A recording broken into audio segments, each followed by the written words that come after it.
service, our clients have told us their businesses have been booming, and we found out too. What are you doing about your business? Do you want more clients? Do you want more people to know about the services that you do provide? Do you have a luncheon coming? What about your premieres? Call MBC. Advertise your birthdays, weddings, anniversaries, church program, or request our coverage at your function. MBC, at your service 24/7. Call 832-887-6452 or call 281-888-9502. MBC, your favorite station, sharing African views.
Okay, good morning.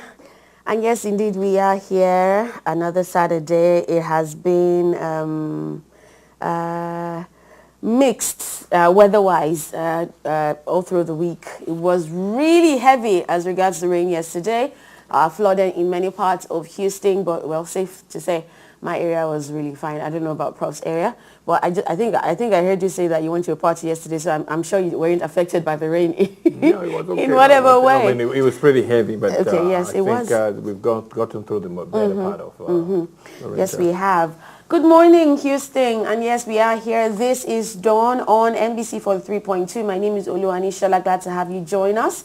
We are going to be doing the usual on the show today. We might be joined by a guest or two. If not, we will be glad to hear from you, our viewers, this beautiful Saturday morning. It's going to be, I think we're expecting a little showers here and there today. But if in any case that doesn't happen, yes, it's going to be a pretty smooth Saturday weather-wise. Of course, it's the Memorial Day weekend as well. We'll be doing a little on that as well during the course of the show. But for starters, we will go for a brief break now, show you the headlines and then see whatever stories it is that we can talk about this morning. Prof, you want to say your good morning? Yeah, good morning. Are you here yet? Yes, I'm very much here, Stopped by, had me some coffee and, so I'm pretty fine. All Yeah, right. so good morning, Houston. He's in the ginger mood, and we will be back after this headline news break, and then we'll start the show full swing. Good morning. All right, you're welcome back. This is still Dawn. My name is Olu-Anishola. All right, so from the home front, from the Senate summoning Adeosun, the Minister for Finance, to the Rivers State Police lifting of ban on the youth elections in the state, to deportations of some Nigerians from the UK and Australia, to the Niger Delta Avengers. There's so much to share this morning. We will do the best that we can. All right, to just drop our 2 cents on whatever it is that we find interesting. I'm going to start off with the Niger Delta Avengers. We were just talking about that. First off, when I saw the name, I just laughed because I remember I saw the movie The Avengers. I don't know, but I know you're not very familiar with that. No, so for them to give themselves this name, yeah, that's just it. It sounded funny to me, but it's looking more like serious business now because they have a Twitter account. They're like very proud of what they do. They announced destruction of oil installations and pipelines and all of that. They're very proud of that. I remember that you said just about 5 minutes ago before we started that this is not like the first time this is happening. This has been on for God knows how long. Why, Prof, do you think it's now becoming this big of a deal?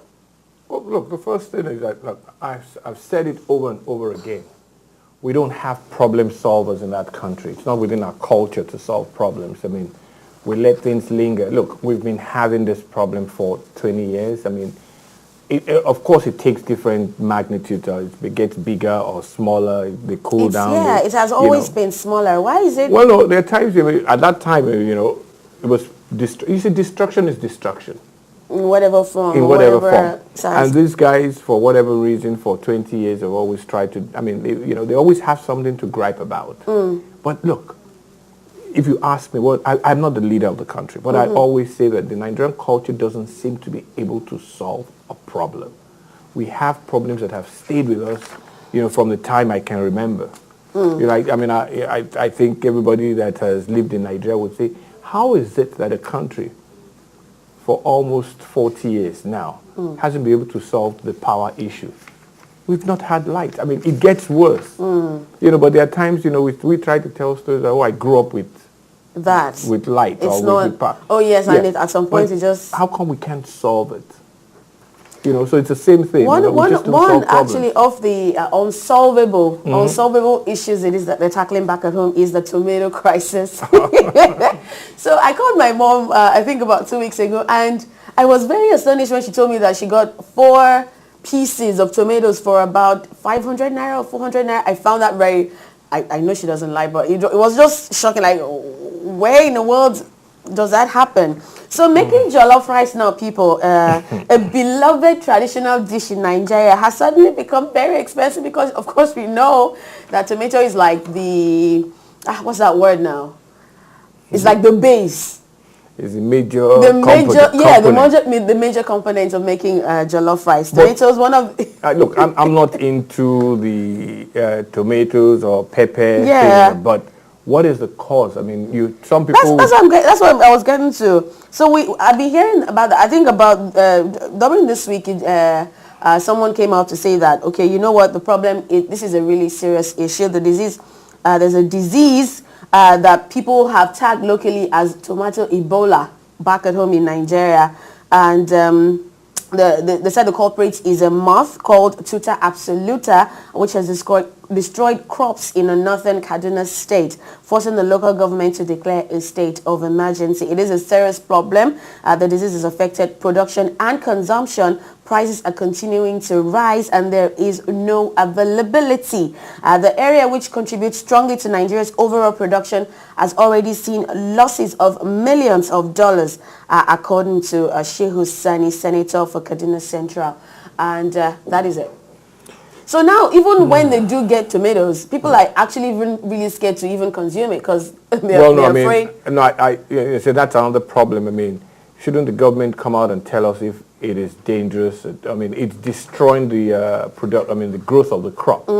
But whatever is in it, if tomatoes eventually come out whole, does it remain dangerous? You see, again, that's what I'm talking about. Yeah. You have to have a country or a people that can solve issues. But there was the other story that is the tomatoes shortage was because of Dangote's new tomato paste factory. Now, who knows what is going on? Nobody does. I don't. Who knows? Look, no, I'm tired. I am too. Nigeria is Africa's second largest producer of tomatoes with over 1.5 million tons harvested, but due to poor storage and transport infrastructure, a significant portion of the crop never makes it to the market. And that's what I was going to say, because you actually see at times, you're driving on the highway, you see a trailer load of just all tomatoes. Ugly looking trailer. And then half of those are crushed. I know people do tell me that those crushed ones are also sold at a lower very, price. Very cheap.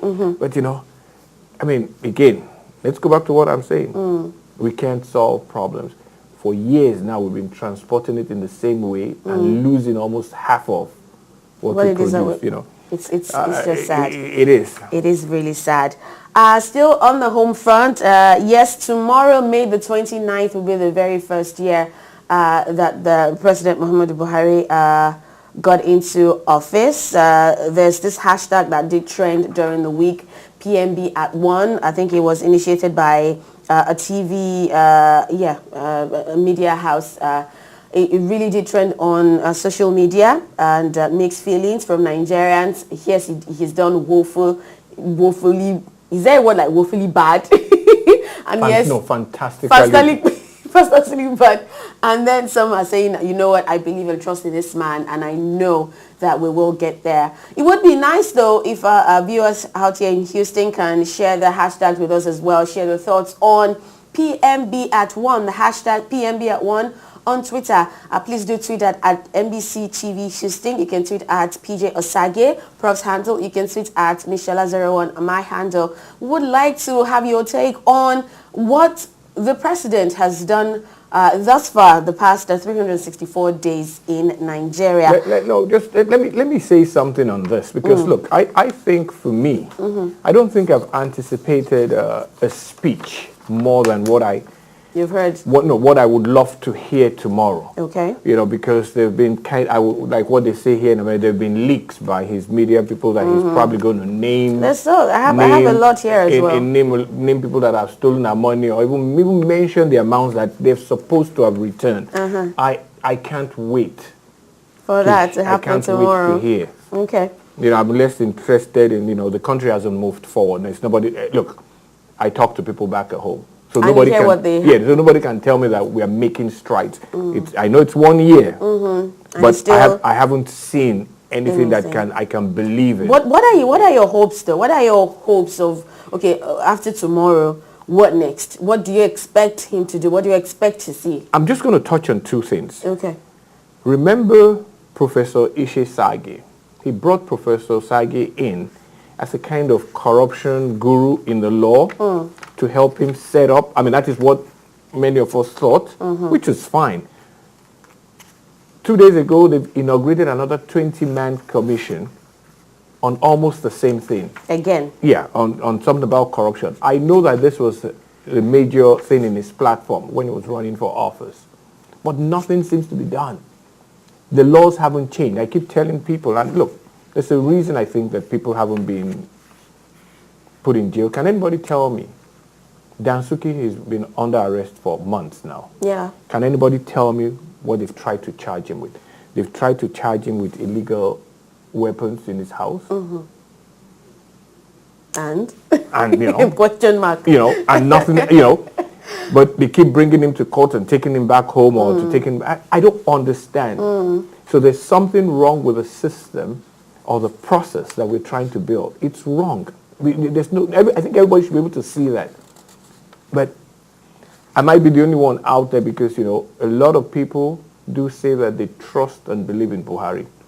No, I trust and believe in the system. I don't believe in him.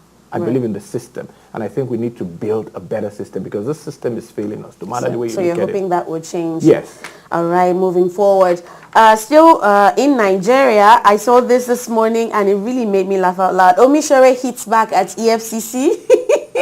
There is that smirk on your face.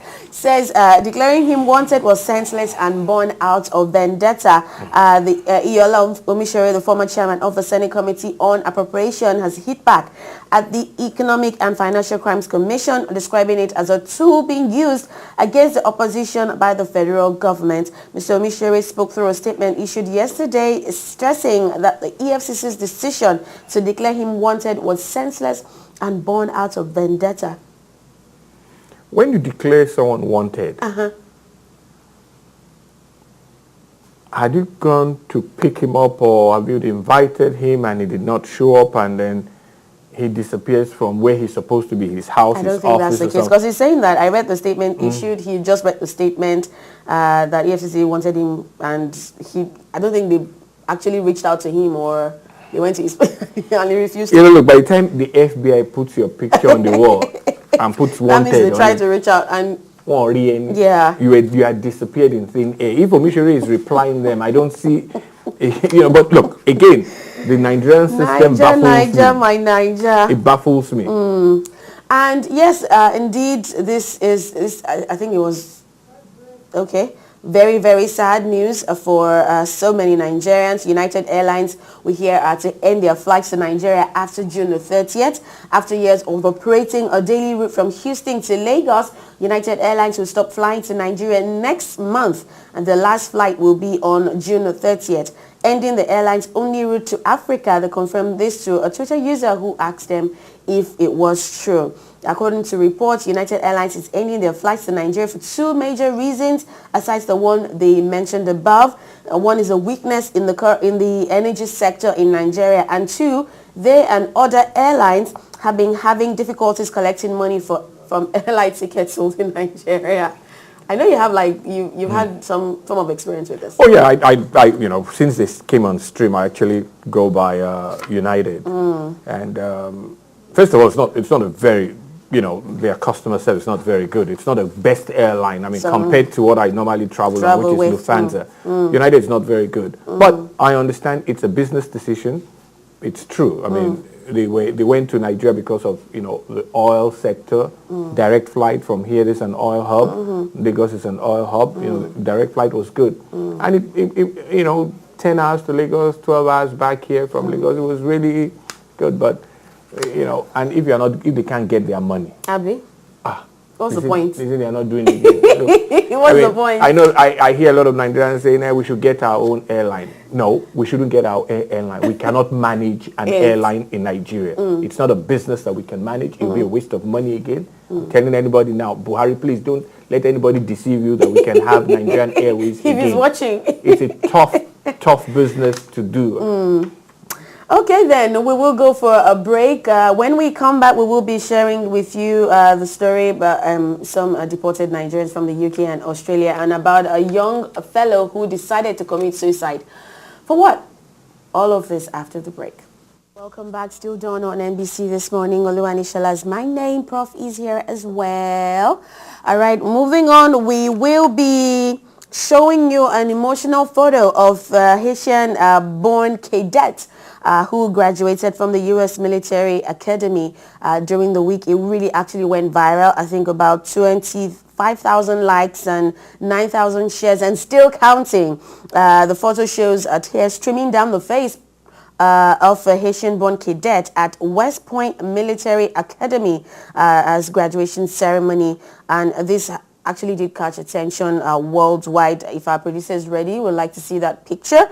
Alex Idrache is his name. He emigrated from Haiti in 2009, earned his U.S. citizenship, and served for 2 years as an enlisted soldier with the Maryland Army National Guard before entering the top military school. And according to Washington Post, quoting the U.S. Army records, Idrache said he was humbled and shocked and was thankful for being alive to live the American dream. I'm not sure that picture is ready, but it would be nice if we can show that to you. And his words, he says, no greater feeling than that of accomplishment. Yes, this is coming on the heels. It's Memorial Day. Very many families who have loved ones who serve in the military. Some have passed on, some are still serving, some are back home, but, and as complete, let me use that word. It's a tough, look, the military is a tough. When I use the word tough, it's a tough job, but there are people that actually go into it. Remember, the American military is voluntary. So you stand up and say, I want to go serve. Do this. And when you say you're going to serve, you're supposed to go protect someone else. You are going to go and stand and that's it right there.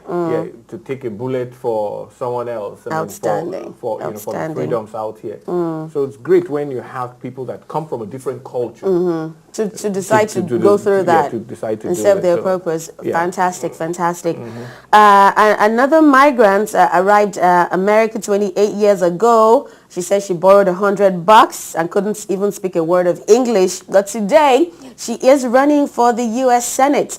We're talking about the American dream still. That's her right there. A Chinese migrant, Lily Tang Williams, who grew up under Mao's oppressive regime, is running for the U.S. Senate today, 28 years after she arrived the country with borrowed $100 in her pocket and couldn't speak a word of English.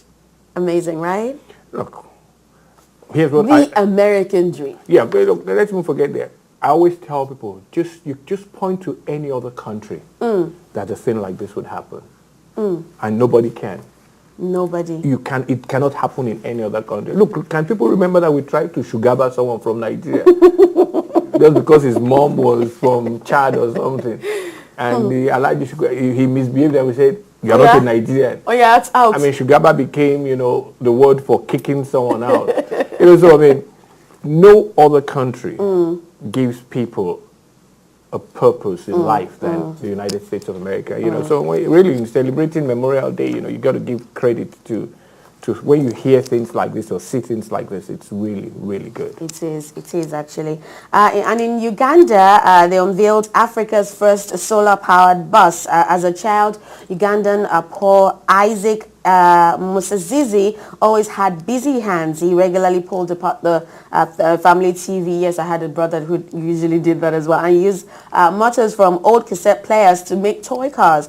And now in his mid-30s, he is the CEO of technology company Kira Motors Corporation and the brains behind Africa's first solar-powered electric bus, which made its debut actually on the 16th of February. And in Uganda, he says we have a non-stop sun. And he says no other country manufactures vehicles, like we do in Uganda. And we should celebrate that and make a business out of it. So the 35-seater bus, known as Crayola, can travel up to 50 miles straight and is powered by 2 batteries. One is connected to solar power panels on the roof, while the other is charged electrically for longer distances and journeys at night. What do you think about that, Prof? Look, this solar thing is almost, to me, it's completely... You don't like it? Look, really? Look, there's plenty of sun in America. Look, if it hasn't been able to be commercialized in America, why should it be anywhere else? I've seen it. I had friends 5-7 years ago that were all going to help out and put solar on street lights in Ekiti and this. They're in darkness right now with all the sun we have in Nigeria. The damn thing doesn't work. I mean, we have solar in one of my daughter's elementary school. Look, you just use it to teach them, The damn thing is so ineffective. Really? I mean, I actually had I would love a lamp back at home, I remember. And it did serve me for about 6 months. Pele. Is that what you bought it for? With all the sun you have outside in Lagos? No, it wasn't as sunny at the time. It was the rainy season. Let me use that word. Okay. Look, I saw when you say you have a bus. Look, when I get to the bus station, I'll say which one uses gasoline and which one uses petrol, like we call it. Which one uses petrol? They say this one uses solar. Put me on that one. How much is I will pay double for petrol because I will get to where I'm going to. 50. You're not patriotic. Let me suffer because I want to follow. We're going to sports news now, and it was a very busy one for, let me say, Chelsea fans and Man U fans during the week. Jose Mourinho, the special one, and Manchester United finally agreed the manager deal. And, the former coach of Chelsea is now Manchester United's new manager. I have a friend, a very close friend, who actually almost cried yesterday. Was like, my Jose, now Man U. I can't believe that. But, it's all in the news. The hashtag trended as well. Welcome Jose has been trending on Twitter for days now, and I don't think it will stop until, say, about next week. He's crying on someone else's money. I tell you. The man is going to collect $8 million. In fact, what is your... I can't believe... What's making you cry? He said, I can't believe Jose is... mind you, why? Well, look, I love soccer. I watch it, but I have absolutely no emotional attachment to it at all. It's commercial sports. I mean, the man can move from where... He didn't move because he was going to become their pope and not collect money. He moved because there's money that they're giving him. And you are crying here. Whether he wins or lose, he will collect his $8 million every year. And we have a clip to share with you about just a Yobo's testimonial match. I think it happened yesterday. Governor Wike, Kanu Wako, Kocha, Vincent Enyama, David Moyes, others at the testimonial match. And I think we have, pictures right there. We have a clip of that, highlights actually, to show you right now. And afterwards, we will go for another break. When we come back, our life coach is in-house and she'll be sharing some inspirational, words for us this morning. Still on Dawn on NBC. Please don't go anywhere. Forget about Christian or Muslim. Nigeria is not a country that is totally Muslim or a Christian. All what we need is somebody that can lead the country to a promised land.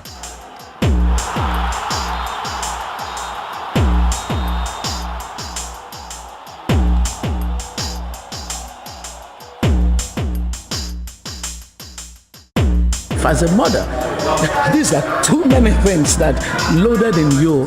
So you have to understand that if God gave you all these realities, He's also giving you grace and capacity. Thank you.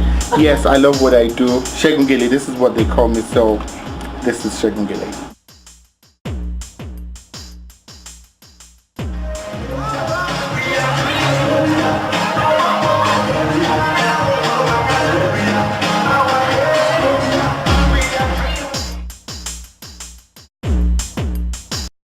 Welcome back. Yes, we're here at 10:32. We still have about 20 more minutes. I don't know if you're just joining us. I don't know where you've been. You've not missed. Yeah, you've missed a lot, but we still have so much to share with you. I have the story here about this migrants who didn't have it so well for them. Over hundreds, actually, refugees were thrown into water when their wooden boat capsized off the Libyan coast. The vessel, which was crammed with refugees, started to lean onto its side, and when it was apparent it was going to capsize, the frantic passengers began to dive into the water and swim for their lives. There it is. At least 5 migrants actually drowned. Yes, very sad, darling.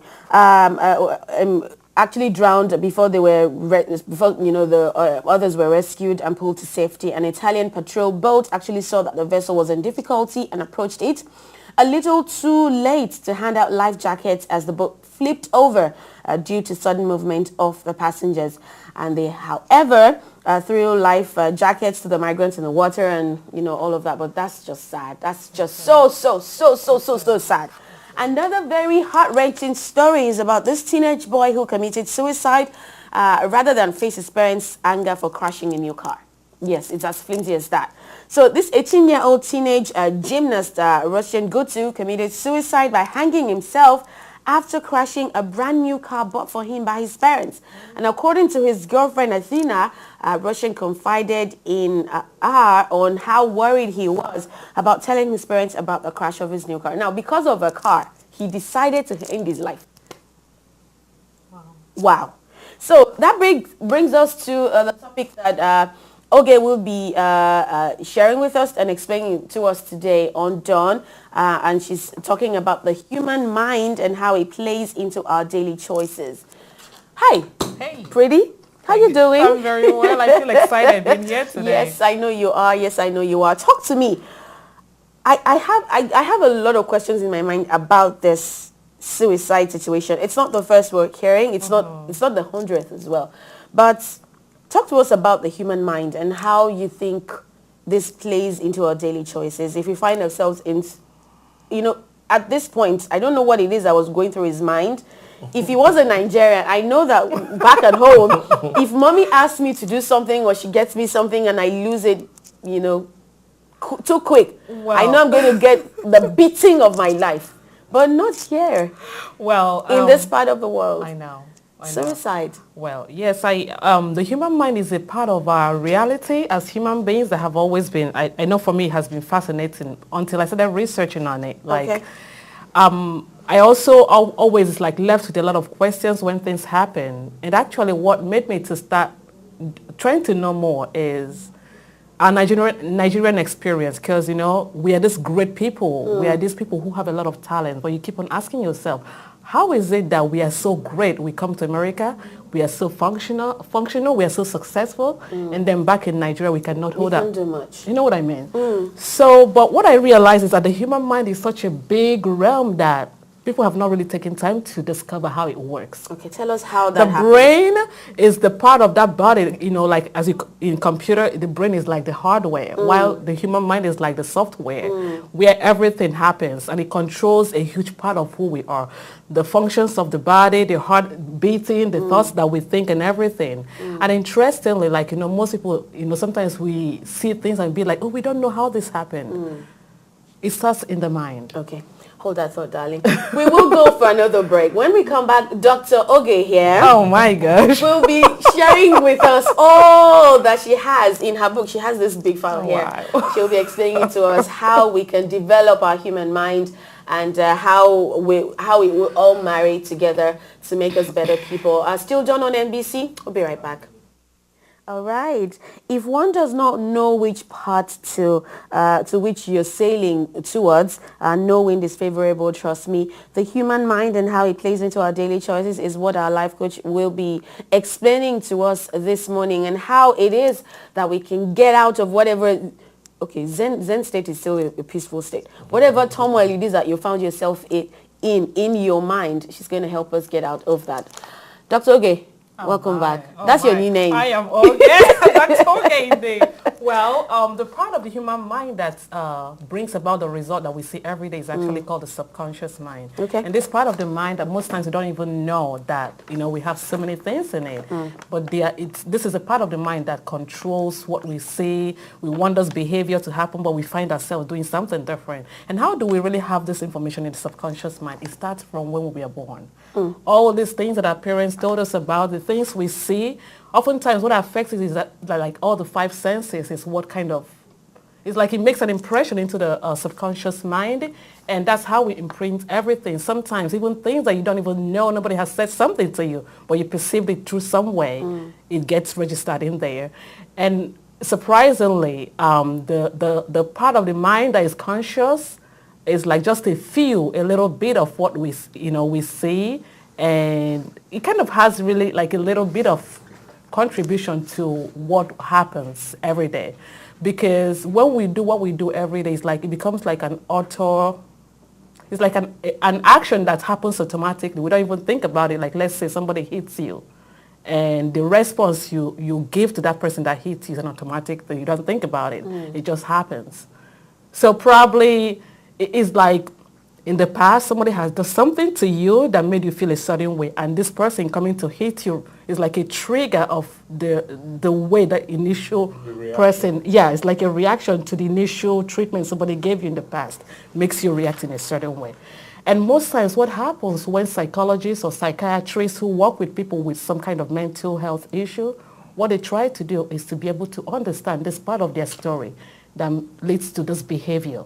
Sometimes people might start drinking or start having some kind of behavior that they don't really like. They don't know why they do what they do. And they don't know how to get out of it. Yes, we see the manifestation through like disruptive behavior, aggression, and all those stuff. But what the psychiatrist or the psychologist or whoever works with them does is helping them to understand the story behind the whole behavior. And it's like going back into the subconscious mind where they don't even know that they have some kind of information that is related to the behavior that is being manifested. Okay. Yeah, let me ask a question here, because you've used the word behavior a couple of times. Yes. And we actually do also believe that it's something we learn. Yes. And that's why we have good and bad behavior. Now, but you almost giving us a picture that behavior becomes or the mind reacts to what we have learned. Yes. I mean, because you said it's auto. Maybe our behavior, or the way we think becomes autopilot from what we've learned over years. Yes. And all that. But then, how do we pull away from that? Let's say we have bad behavior, and you want to get out of it. How does your mind start to operate to pull away? Is it? Let me give you that chance to explain this to our audience. Okay, first of all, how you can make any changes, first of all, acknowledging that you have this situation that you want to change. Because no matter how much somebody throws it at you, if you don't acknowledge it, no change is going to happen. So acknowledgement has to be, I want to change this and I acknowledge how this has impacted my life. And then some people will say, okay, you go through, sometimes they use something that they call hypnotherapy to help you go back to, you know, how your body has registered this behavior, or like an incident that happened that, you know, like your body is so wise that it has a memory. There's a way we anchor information in our body. Some people might feel it in their gut. Some people feel it in the different parts of their body. Like I remember, like, you know, sometimes they might ask you, what kind of emotion do you feel when this happens to you? And if you're able to relate to the emotion, they will ask you, when last did you feel the emotion? What was the story around this emotion? Can you remember the first time you experienced this? And most of this kind of exchange is done within a very quiet environment so that you can really tune into yourself and know what is going on. Do Nigerians really tune in, Prof? Do Nigerians tune in? But sincerely. Seriously. You know, when the average Nigerian, you can't put the average Nigerian man in a room and tell him, you know, you're very aggressive, or you know, tell me about this, and how do you get? No, but seriously. But do you know what? I saw what you were talking about, the president making all those, you know, that he's going to do this and do all that. My thing is that our problems are going to remain the same until we are willing to acknowledge that we contributed in a certain way and we are willing to do the work required. But otherwise, we're not going to have any change. It's going to be the same behavior. Over. We find we are so smart, we rather push it to another person because the pain is too difficult for us to see. Okay. We can deal with the pain. We blame other people for our issues. All right, so I know that the first step in crafting the life that you want is to get rid of everything that you don't. Prof did ask that if you found yourself stuck in that kind of repetitive, bad behavior, quote and unquote, and you don't know how to get out of it, you're giving us, you know, one or two ways that you know, someone else can help that person to get out of that. Okay, what if this person is the typical? I'm going to use that word in Nigerian. When this person finds that I cannot go to a therapist and talk to this therapist about my problems, how can I get rid of this thing on my own? Okay. This is what we do as life coaches, because most times what we do is work with people who, because I know that the issue of therapy has this big label. Nobody wants to be labeled like that. You know, all of us as human beings, we have areas of our life that we are struggling, and that's why we have coaches who guide us, especially life coaches, transformational coaches, spiritual coaches. That's what we do. Based on the area that somebody wants to work on, we don't look at it as they have a problem. We look at it as this is a perfect human being who wants to make a change. So we come from the space of, we know that you're valuable, but we're willing to support you based on what you want the result to be. So it's such an empowering process that you'd be surprised at the transformation that happens, and most people have really testified how this helps them, even in their businesses, in their relationship, in their work, in every levels of their lives. Okay, so you're saying now that no one can actually really get rid of this behavior on their own, except they get the services of a life coach, or?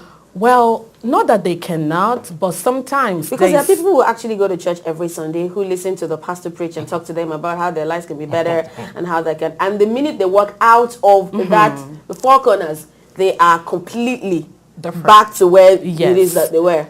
See, the thing is this. That is why God made us not to be alone. Remember what the Bible said, it is not good for a man to be alone. I'm using this in a contextual, that is in terms of not just in marriages, we need a community. So we need other people too sometimes to help us reflect what our life is like, because we are these white people wired in such a way that sometimes we cannot see the whole picture.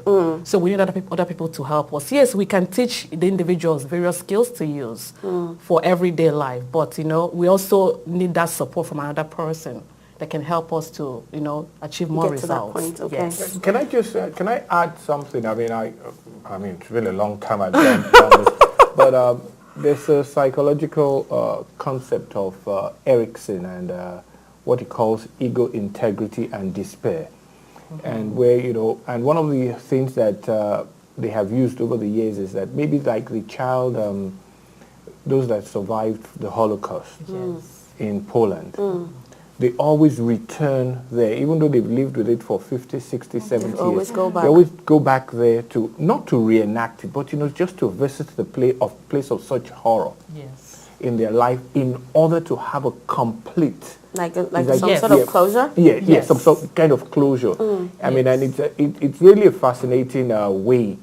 I mean, when we're talking about how the mind works, I mean, they believe that they have to return to that place that they were at 5 years old and saw all that horror in order for them To have a Yes. sense of closure. so they have a sense of closure or to be complete. Yes, sometimes this has to be done because what it does is that when the person, like the special, the therapist or whoever, the professional guides you, who is trained to guide you through this process, what they do is to help you erase the emotions surrounding this experience, because we know that when we experience certain emotions, there's a way it gives, like a way we feel in our body, and our psyche, we call it the mind, anchors holds onto this. And when we experience something similar, it's like becomes like we are on autopilot.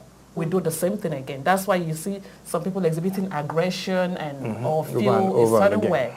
So until you are able to clean this kind of experience, and sometimes they even help you to plant in what you want it to be like, something more positive that can help you to move forward. So in this process, people are able to deal with situations like that and become more whole. Okay. One last words. Do you have like one last advice for anybody who has found that him or herself in a certain stuck point, and wants to get out, or has been trying, maybe probably has used a therapist or has gone to church and over, because I think that's the only therapy that we have. Has gone to church over and over, and honestly over and over again, and nothing seems to be working. Yeah. Do you have one or two tips or advice that you can give to that kind of person watching right now? Yeah, what I can say is that I know that we are human beings who relate more to physical things. You know, religion or spirituality is like abstract. Sometimes we need something concrete. So this kind of process can be very helpful. And again, what I also say is that I want you, the person, to know that we are very powerful. God has made us into this powerful human beings that can also change our history. We are very creative. We have this creative power within us that when we believe in it, we recognize it, we can really use it to make changes that we need. Okay. Okay, you have an email or a handle or Facebook that people can just reach you on if anybody would like to. Yeah, honestly. Yes. If anybody would like to talk to you about something and would rather not have to come to you, like your office or something? Yes. Yeah. Yes, I do. My email is creativeinspirations@gmail.com. creativeinspirations@gmail.com. Okay. Can I just add something? Yeah, Because, please which is very funny. You said, the spiritual, because it's so abstract, we kind of doubt it. Is that why we still pay a lot of attention to what those will call the herbalists? Because they always hand you something. Yeah. They always give you something. And then in very many cases, it actually works. It does like work. you say, it Well, works. the mind then believes The mind it. believes, yes. Okay. Anyways, Oge's handle, you have a Twitter handle? Oh, well, not use. Okay, so not just using like it right email. now. The person can also call me on my phone. No, just your email, darling. Okay, email. Okay. Yeah. So when we come back, we'll round things up. Thank you so much for hanging in there with us. Still done on MBC. Stick around.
Welcome back. It is actually never too late to be what you might have been. There's still chance, there's still Hope. Doctor just left and she'll be here again next Saturday by God's grace. Prof, thank you for being here. Hey, it's all my as pleasure. always. Okay, so yes, another day. Yeah, another dawn episode is almost over. Thank you for hanging in there with us.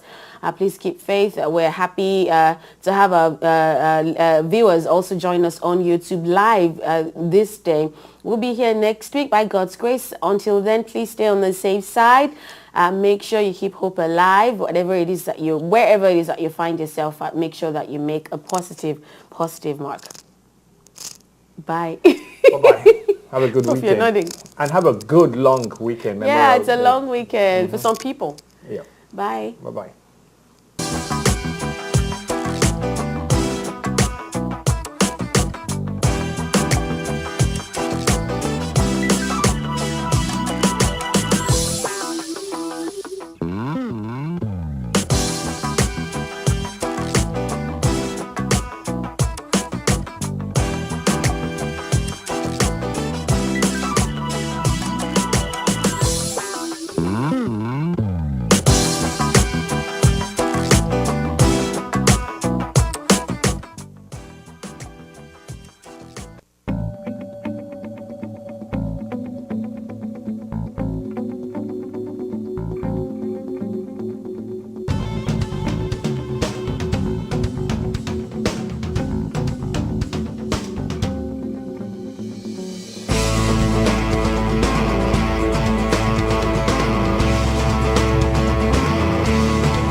Since MBC has been at your service, our clients have told us their businesses have been booming, and we found out too. What are you doing about your business? Do you want more clients? Do you want more people to know about the services that you do provide? Do you have a luncheon coming? What about your premieres? Call MBC. Advertise your birthdays, weddings, anniversaries, church program, or request our coverage at your function. MBC, at your service 24/7. Call 832-887-6452 or call 281-888-9502. MBC, your favorite station, sharing African views.